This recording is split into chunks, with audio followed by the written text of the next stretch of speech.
Going on, guys? This is actually the first time I've ever used my webcam here, so hopefully this is going to turn out all right. Where I view the internet going for Web 3.0, well, just recently I mentioned in my first post that I got into software about 4 or 5 months ago. So my my perception of the internet has vastly expanded over the course of the past 4 or 5 months. I think that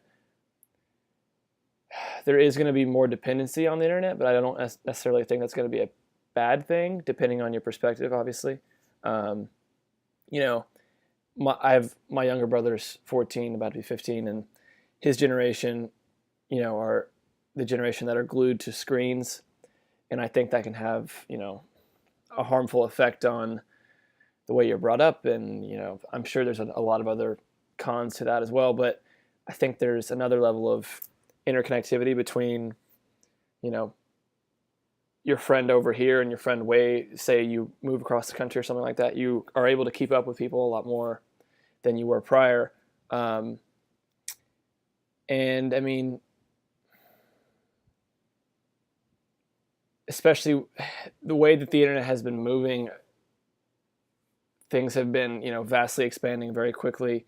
And I think that, I just mentioned I've been getting into software. Just the fact that anyone, like, once you can, like, most people don't realize, but if you're on any kind of web page on Chrome, you can hit Command Shift J or Control Shift J for Windows. I'm not sure, and you can pull up your developer tools, and you can.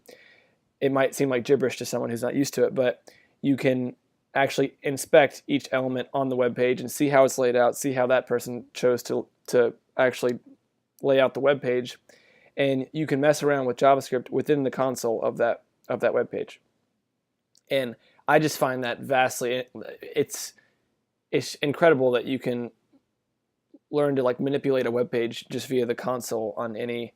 I wish I could, I'll at some point during this course I can share my screen and show that, but it's actually a really powerful tool, and I think it's.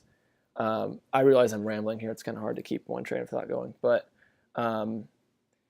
basically what I'm trying to say is that I just tapped into the true power of the internet and how your creativity is endless when it comes to what you can create. That being said, I really hope that the freedom of the internet remains consistent.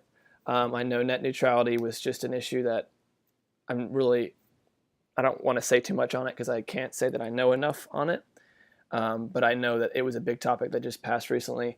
And I think it's really important for us to maintain, or for the internet to maintain, its independence from any one authority. And hopefully in Web 3.0, it doesn't see any kind of dictatorship that tries to halt the creative processes of developers and whatnot.